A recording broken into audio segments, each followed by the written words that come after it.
In the quiet town of Memphis, Tennessee, a storm brewed behind the scenes of Elvis Presley's glittering career. At the heart of this tempest was Dr. George C. Nichopoulos, a man whose life and career were marked by controversy, legal battles, and questions about his medical practices. On a seemingly ordinary August day in 1977, the world learned of a shocking connection. Dr. Nichopoulos had treated Elvis Presley, the king of rock and roll, for years. But it wasn't just any treatment. It involved a web of prescriptions, medical hearings, and a struggle for credibility that would span decades. Dr. Nichopoulos first came to public attention when the Memphis Press-Scimitar reported on his role in treating Elvis. According to the article, Elvis Body in State at Graceland, Funeral is Scheduled Tomorrow, Dr. Nichopoulos was described as a key figure in the king's medical care. But this was just the beginning. As the news spread, more questions emerged about Dr. Nichopoulos' qualifications and the nature of his treatment of Elvis. The medical community was not immediately convinced. The Tennessee Board of Medical Examiners launched an investigation into Dr. Nichopoulos' practices. In a 1979 article, the Commercial Appeal detailed the board's concerns, citing issues related to the prescribing of controlled substances.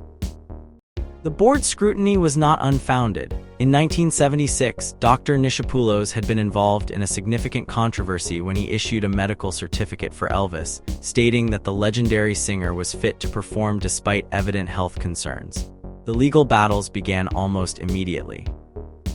In March 1992, the Board of Medical Examiners charged Dr. Nichopoulos with violations related to his medical practice, specifically concerning his interactions with Elvis Presley. The charges were serious, and the trial that followed was a public spectacle. Dr. Nichopoulos defended himself vigorously, but the court's final order in August 1995 was clear. He was found guilty of certain charges and faced sanctions. But the story didn't end there. Dr. Nichopoulos appealed the decision, and the legal saga continued. In 1994, he sought a temporary restraining order to halt the proceedings, arguing that the board's actions were unjust. Despite his efforts, the court ultimately upheld the previous ruling, marking a significant blow to his career. The controversy surrounding Dr. Nichopoulos extended beyond his professional life. In 1977, the same year Elvis died, the Commercial Appeal reported on allegations that Dr. Nichopoulos had been involved in questionable medical practices, including the use of placebos for Elvis. The article cited a doctor who claimed Elvis was given placebos, not drugs, raising questions about the authenticity of the treatments provided. These controversies didn't just affect Dr. Nichopoulos, they rippled through the lives of those connected to him. His legal battles and the scrutiny from the medical board had a profound impact on his personal and professional relationships. In a 1981 deposition, Dr. Nichopoulos detailed his struggles, including a conversation with his legal counsel about the mounting pressure and the toll it was taking on his life. The media played a significant role in shaping public perception. Articles and documentaries often portrayed Dr. Nichopoulos as a complex figure, caught between his dedication to his patients and the harsh realities of the medical and legal systems. Documentaries like Elvis on Tour and Elvis, That's the Way It Is offered glimpses into Elvis's life, but they also highlighted the shadow cast by Dr. Nichopoulos' involvement.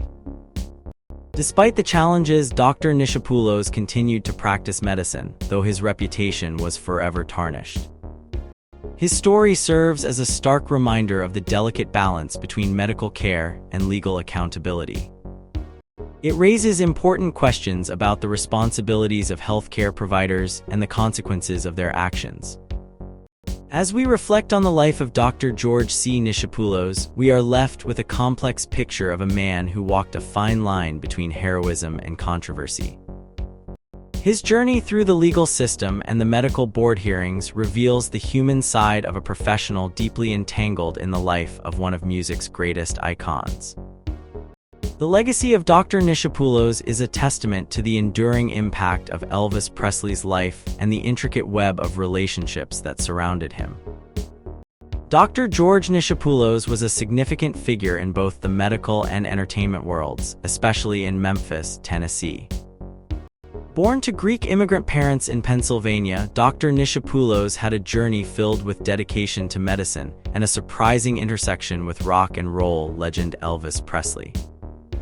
Growing up in Alabama, Dr. Nichopoulos showed early promise. After serving in the Army Medical Corps, he pursued his education with vigor.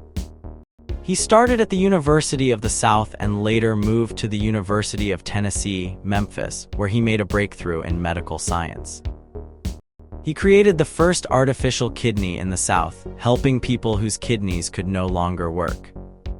This was a big deal because before that, only a few places in the South offered dialysis for people with kidney failure.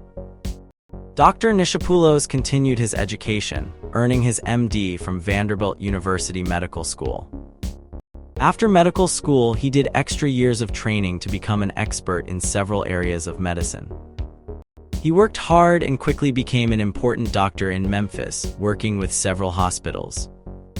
In 1967, a big change happened for Dr. Nichopoulos. He started treating Elvis Presley, who was getting back into performing after a break.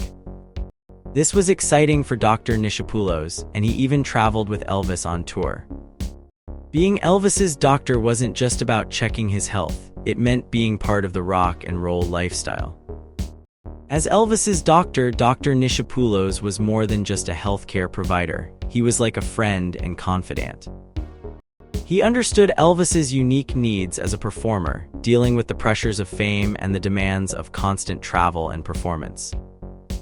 Dr. Nichopoulos was known for his dedication and care, earning Elvis's trust. But being Elvis Presley's doctor wasn't without its challenges. As Elvis's fame grew, so did the scrutiny over his health and the medications he took. There were concerns about overprescribing, something that would later lead to trouble for Dr. Nichopoulos.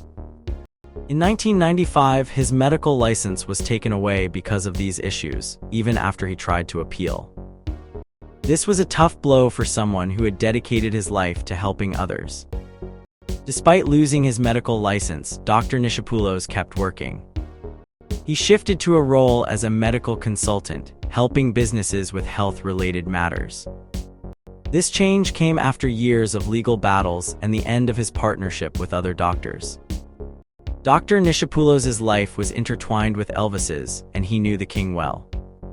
His friend, Rose Clayton Phillips, helped tell Elvis's story and Dr. Nichopoulos' role in it. Rose had a unique perspective, having grown up near Elvis and reporting on his life for major magazines. She and Dr. Nichopoulos co-authored a book that offered intimate insights into Elvis's world. For Rose, working with Dr. Nichopoulos was like having a window into a legendary era of music and pop culture. She knew Elvis wasn't just a singer, he was a cultural icon. And Dr. Nichopoulos was more than just a doctor, he was a key part of Elvis's life during some of the most exciting times of his career. Today, Dr. Nichopoulos and his wife Edna live in Memphis. They are surrounded by family, including their children and grandchildren. Though his career took a turn that wasn't what he hoped for, Dr. Nichopoulos remains a figure of interest in both medical and music history. His story shows how sometimes life takes unexpected turns, blending different worlds in surprising ways. Elvis Presley's music still fills the air on Beale Street in Memphis, a reminder of an era when music and medicine intersected in unexpected ways. Dr. Nichopoulos' legacy lives on through those who remember him as both a dedicated doctor and a witness to rock and roll history.